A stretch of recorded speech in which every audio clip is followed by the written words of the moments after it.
Maqaa Abbaa, Ilmaa, Hafuura Qulqulluu, Sadan Waaqa tokkoo. Ameen.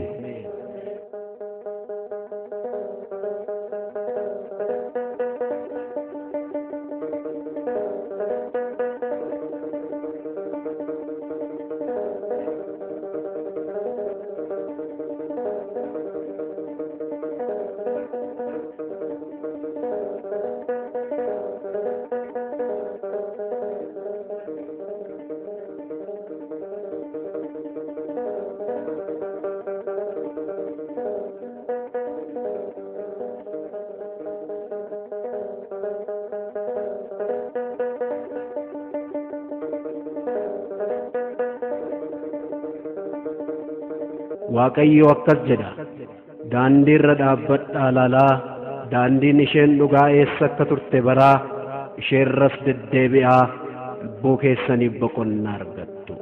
Ermiyaas 6:16. Egaa Ermiyaas akkuma dubbatetti daandiin isheen dura turte sun amantaa ortodoksii ta'uun ishee waan taalamu miti. Akka macaafa qulqulluutti biyyi Itoophiyaa amantaa ortodoksii kan isheen fudhachaa turte dhaloota gooftaa keenya Iyesuus Kiristoos booda waggaa 34 eeggaltee ta'uu isaa hojjaa ergamootaa boqonnaa 8 lakkoofsa 26-40tti ergamaan Waaqayyoo Filiphoosin ka'i karaa isa Yerusaalem gara Gaazaa geessu dhaqi jedhee innis deemee Hindeekee mootittii warra Itoophiyaa hundarratti abboomamee ture. Inni wayitii sagaduudhaaf Yerusaalem dhaqu Filiphoos akka cuubee ni dubbata. Itoophiyaan waggaa 34 durallee amantaa ortodoksii hordofaa turuun ishee mootiin biyya Saabaa oduu Salamoon isa Waaqayyo irraa ulfina argate yommuu dhageessu gaaffii cimaan qortee isa laaluudhaaf gara isaa dhuftee akka jedhe.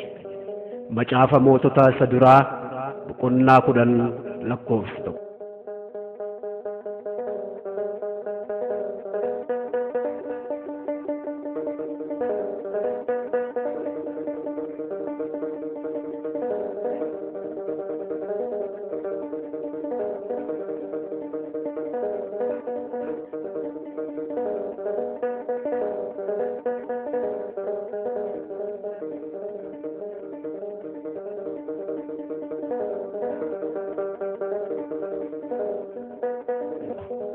Akkasumas qulqullichi Daawit macaafa faarfannaa boqonnaa 67 lakkoofsa 31 irratti dureeyyiin biyya Misiraarraa ni dhufu, Itoophiyaan harka ishee Waaqayyootti ni bal'isti jechuudhaan kakuu haaraa durarree amantaa qabaachuu ishee ni ibsa.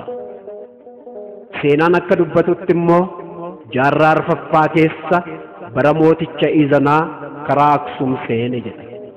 Egaa waggootii kanaan dura amantaan ortodoksii hanga ammaatti biyyi keenya Itoophiyaan hordofaa jirti.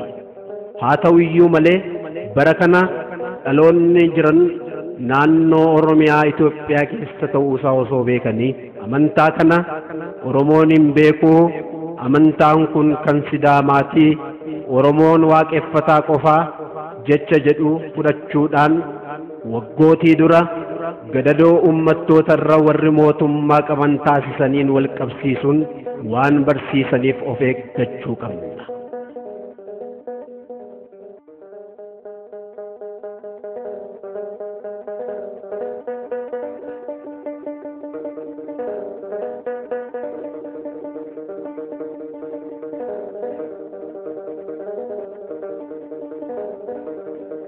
Jechi isaanii kun Oromoon jalqaba waaqeffataadha, har'as sanumadha yoo jedhan guddaa dogoggoraniiru. Maaliif yoo jenne waaqeffataa jechuun seera kan hin qabne waaqni tokko jira jedhanii amanuu qofadha. Kun immoo amantaa jalqabaa amantaa laphee yookaan seera laphee jedhama. Barrisaas addaamirraa kaasee hanga museetti bara jiru ture. Barri sun bara du'aa jedhama. Maaliif seerri hin jiruuti namni hundi akka horiitti oolee bulaa kan fedhe raawwata. Kanaafidha qulqullichi Phaawulos ergaasaa gara biyya Roomitti erge boqonnaa 5:14 irratti addaamirraa kaasee hanga museetti duuti aangoo isaa gonfa ture akka jedhe. Egaa seera lapheetiin Waaqayyo waaqeffachaa kan ture Oromoo qofaa osoo hin taane addaamirraa kaasee hanga museetti sabni jiru hundi Waaqni tokko jira jedhee amana ture. Museerra yeroo ga'u garuu namni lapheesaa qofaan Waaqayyo amanuun isaa sirrii waan hin taaneef seerri Musee yookaan immoo abboommiin 10 laatameef namni seeraan buluu jalqabe. Kiristoos immoo seera Musee jabeessee seera wangeelaatti dabalee seera sana cimsee kenne. Ortodoksiin amantaa kan Amaaraati namoonni jedhan Kiristoos kan du'e Amaara qofaati. Kun hundumtuyyuu dogoggora. Maqaan isaa ulfaatuti utubaa mana amantii kan ta'e gooftaan keenya Yesuus Kiristoos gorsa seexanaatiin sukkannaa'ee kufee kan ture Addaamiin kaasuuf jecha numti mataa isaatiin nama ta'ee foon namaa uffatee addunyaa kana mara fayyise malee. Amaara qofaaf fannifame jedhee kitaabni qulqulluun nu hin barsiisne. Addunyaa kanaaf dhiiga isaatiin miicee cubbuu keenya nurraa haqee maqaa keenya fokkisaa qalama dhiiga isaatiin katabee nu jijjiire jette malee.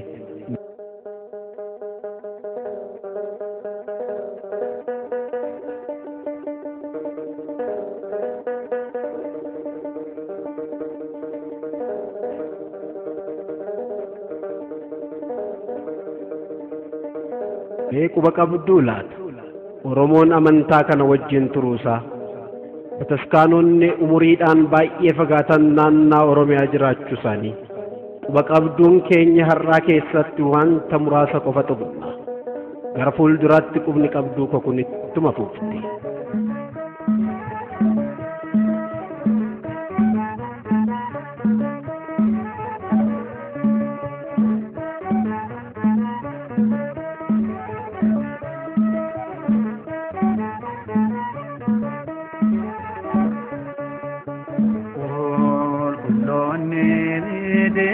Sani waka wajini Kuloni Demsi sani waka wajini Barabarane Kabadame yad kama Nansani Barabarane Kabadame yad kama Nansani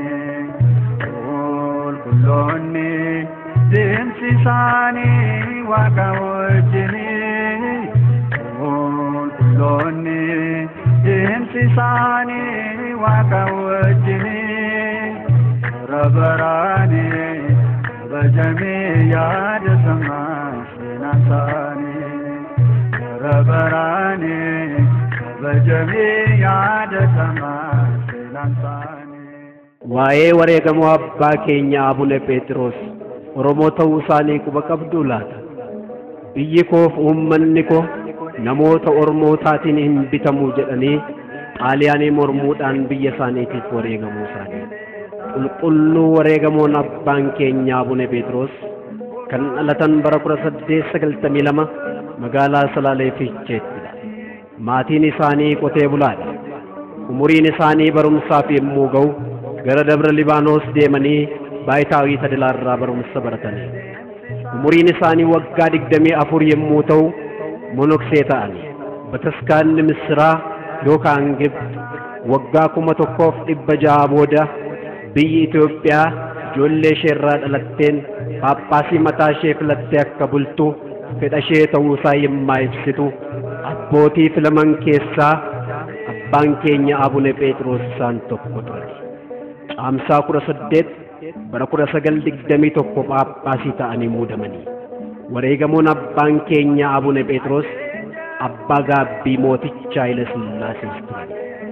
Bara 1928 dhaloota Kiristoosiin booda xaaliyaaniin biyya keenya qabattee ummata Itoophiyaa haala sukkanneessaan hacuucaa barturtetti wareegamoon abbaan keenya Abune Phexros biyyi koo diinaatiin hin bitamtu jechuun ijaa mormaniif harka diinaatti hin qabaman.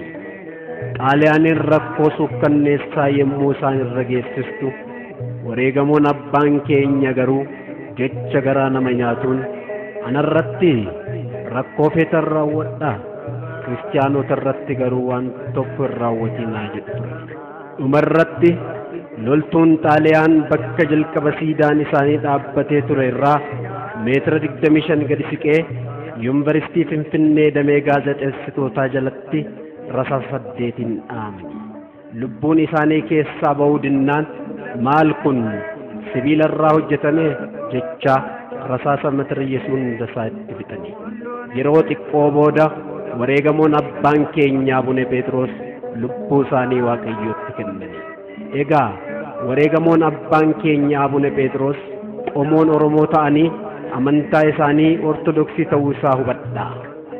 Kabajamoon abbaan keenya akka namoota si'anaa qomoo laallatanii namoota miidhuu hin beekani. Isaan Waaqa addunyaa maraadhaaf du'ee kaadhimamaniiruuti. Miilla wareegamoo abbaa keenya Abune Phexrosin hordofanii Phaaphaasonni naannoo Oromiyaatti dhalatanii kan guddatan hedduun kaanii jiru. Isaanis kabajamoo abbaa keenya Abune Saawuros, kabajamoo abbaa keenya Abune Hina, kabajamoo abbaa keenya Abune Yaared, kabajamoo abbaa keenya Abune Yoosef, kabajamoo abbaa keenya Abune Maatiyus, kabajamoo abbaa keenya Abune Simi'oon, kabajamoo abbaa keenya Abune Eustaatiyos, kabajamoo abbaa keenya Abune Eeliyaas. Isaan kun hundi naannoo Oromiyaa garaagaraa keessatti dhalatanii guddatanii Phaaphaasii ta'uun kan filatamanidha. Egaa Oromoon amantaa Ortodoksii hin beeku kanneen jedhan ammoo maal jedhanii uummata dogoggorsiisuudhaati. Kamiifiyyuu abbootii keenya naannoo Oromiyaa irraa ka'aniif akka wareegamoo abbaa keenya Abune Phexros biyya isaaniif uummata isaaniitiif fi bataskaana isaaniitiif amantaadhaan akka wareegaman Waaqayyo isaan haa gargaaru. Namoota qomoon uummata dogoggorsiisaniif Waaqayyo laphee haa laatu. Namoota wareegamuu fi qulqullina isaanii amananiif Waaqni abbootii keenyaa mootummaa isaatti isaan haa yaadatu.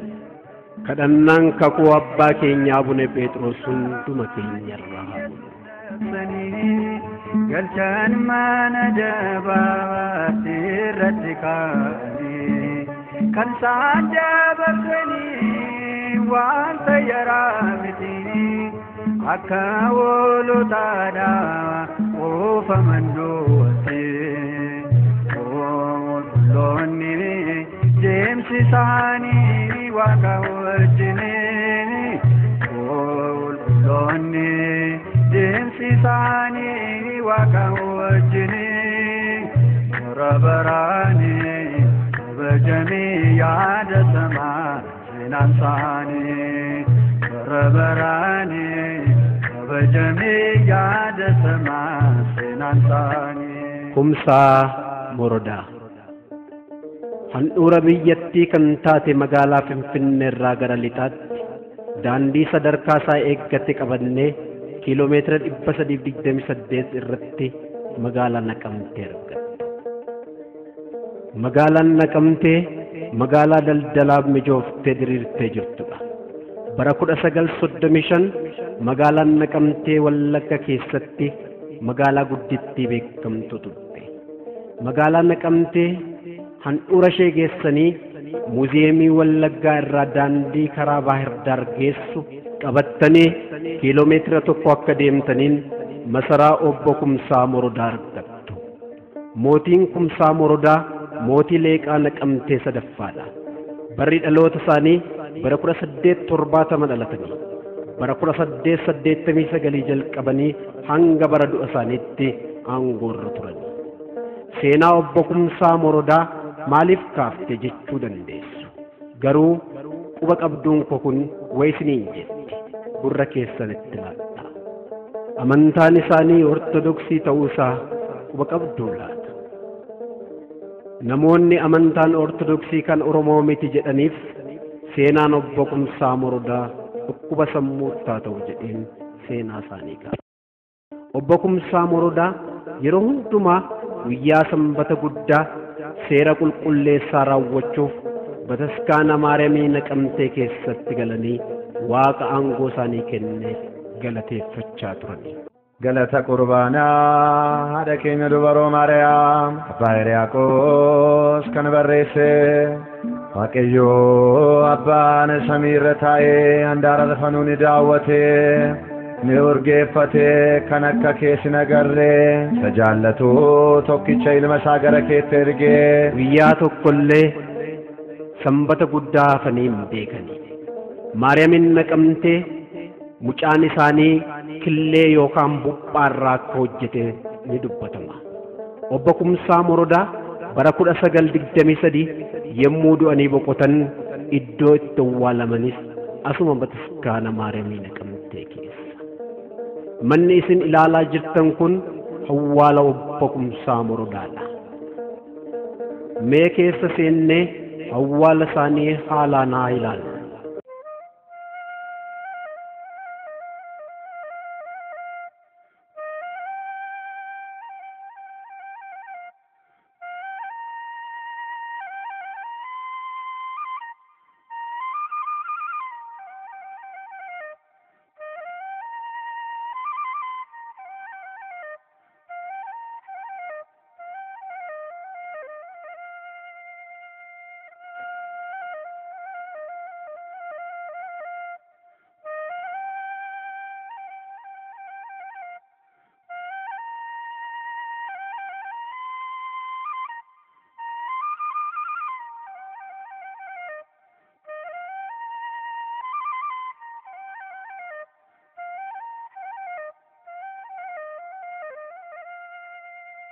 Egaa dhugaan isaa kana Oromoon amantaa ortodoksii amantaa kam durayyuu itti amanaa ture. Lakkii yoo jettan ragaa nuun kenna nuti waan qabnu hunda sinii dhangalaasne. Amantaan kun qulqullichi Phexros biyya Qeesaariyaatti kan dhugaa ba'eefidha. Wangeela Maatiyos boqonnaa 17 lakkoofsa 16. Har'a garuu namoonni tokko tokko siyaasaan amantaa kanarraa goraniiru. Ati garuu isa barattee cimsitee amantee ijoollummaa keetii qabattee macaafa qulqulluu beekteetta. Ximootiyoos 2 boqonnaa 3 lakkoofsa 14. Kanaafuu qulqullichi Phaawulos gara Ibrootaatti ergaa ergee boqonnaa 3 lakkoofsa 14 irratti amantaa keenya isa duraa sana amma dhumaatti yoo cimsinee qabanne Kiristoos wajjin qooda guddaa qabna jechuudhaan kan inni nu gorse. Waaqayyo ija laphee keenyaa nuuf haa banu.